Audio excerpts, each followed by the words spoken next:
Welcome to JasonWhiskyWise, myself Jason, bringing today whiskey review into the Lagavulin Distillers Edition 1999. So this is actually bottled in 2015 and it is finished off in a Pedro Ximenez sherry cask. So it's the Distillers Edition version for Lagavulin. Now, if you have missed my last two videos, I did a review on the 16 and also on the 8. Mr. Bananas is just hanging with the peat. And I poured myself a little bit of this one during the first take, but the camera overheated and decided to switch itself off. So we'll continue where I was leaving on the review. And if you're new to Lagavulin or new to the Distillers Edition is a 16-year-old expression, but it is finished off in a period of time in a Pedro Ximenez sherry cask. Now, Diageo, the parent company, they do this with many other different malts. You've got Talisker, which is finished off in, I think, a Muscatel cask.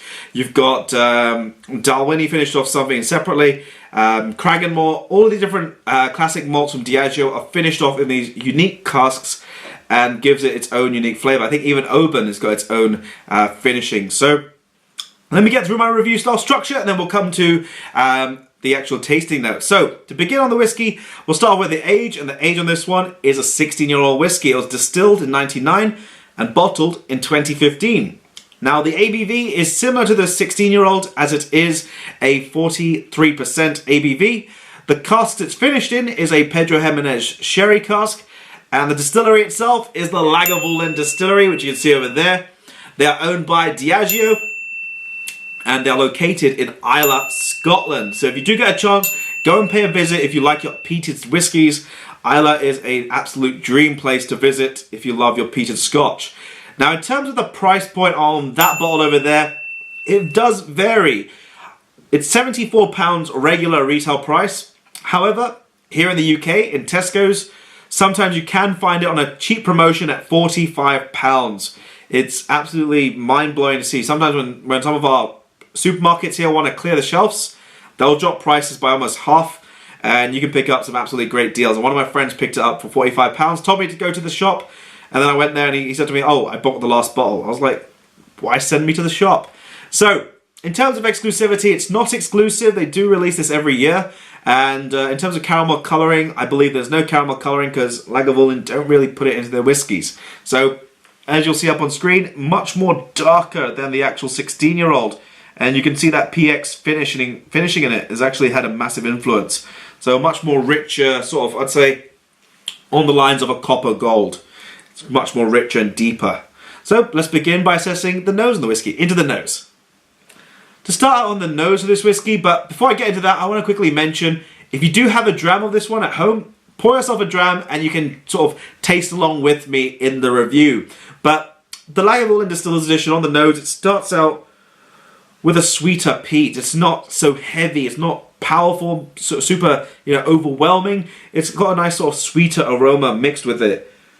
Something that comes to mind instantly is, here you get it, it's a salt and vinegar crisps, and in America you call them chips. A little thing between America, or the North Americas and the UK or Europe, but it's like those crisps that are salt and vinegar flavour. Instantly I'm getting that sort of vinegary note, a slight salty note as well.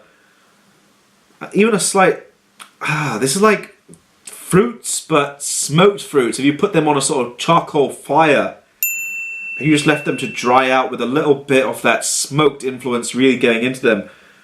Figs, prunes, ooh, got a nice smoky character and combining them too. And a little bit of raisins in the mix. Now, it's also got something on there which, for me, reminds me of Diet Cola, but almost like if you've taken Diet Cola, and if any of you have done science experiments, and you actually boil the cola, you get it to a boiling point and you start seeing it evaporate, but that sweetness that goes off from it, that specific sweetness, it's like a warm sort of boiling Diet Cola. And the reason I'm not saying normal cola is because normal cola gives me a different sweetness. We did all these science experiments in school when I was back in education, and that's the first thing that comes to mind, is like a boiling Diet Cola. Maybe even a little bit of cranberries over there as well, soft, sweet red berries. Let's move into the palate of this whiskey. This is so fun, in the palate. Beginning on the palate for this one, this is very well rounded out. That extra finishing in the PX Sherry does impart a lot more of those sweeter flavors.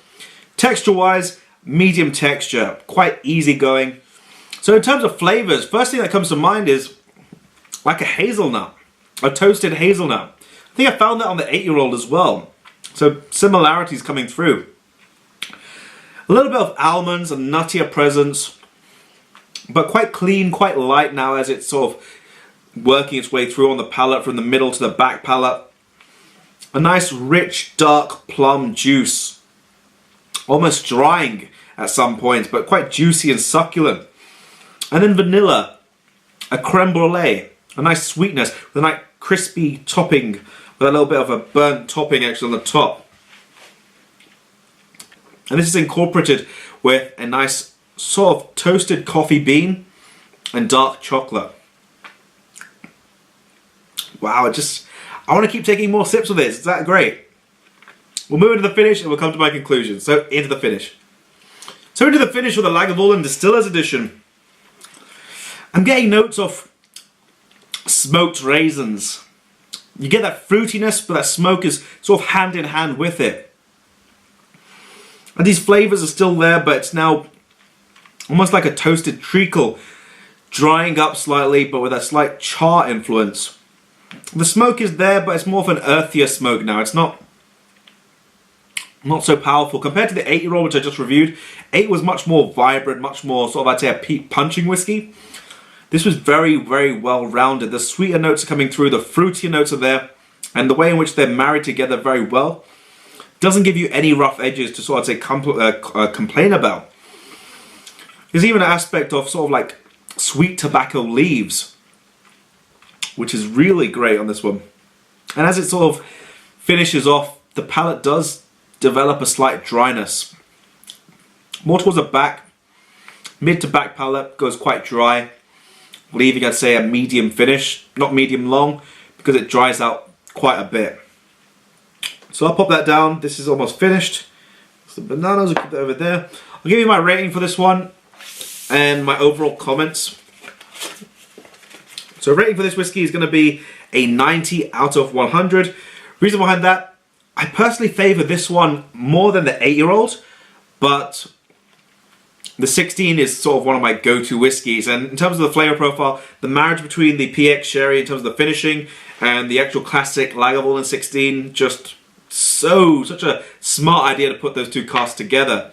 The sweetness, the peat, the fruits really work very well in harmony. I can see myself buying a bottle of this one. That's why I've given it a 90 out of 100, because I will be buying a bottle of this and keeping it in my collection, because it's just something that you can just go to every so often and just enjoy the fruitiness and the smoke. And it's not such an intense smoke. It's really well balanced. And that's something I really appreciate in this whiskey. At the same time, it's not very rare to find. So I can find it in my local superstores, at the same time whiskey specialist shops.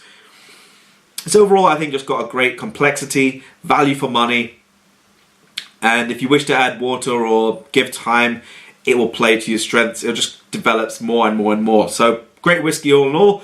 90 out of 100 for the Lagavulin Distillers Edition. Let me know your thoughts if you have tried it and which is your favourite Lagavulin. But on that note, this is me, JasonWhiskyWise, Mr. Bananas, and we'll catch you all for the next video. If you have enjoyed, drop it a like, subscribe, and we'll catch you all for the next video. Sláinte.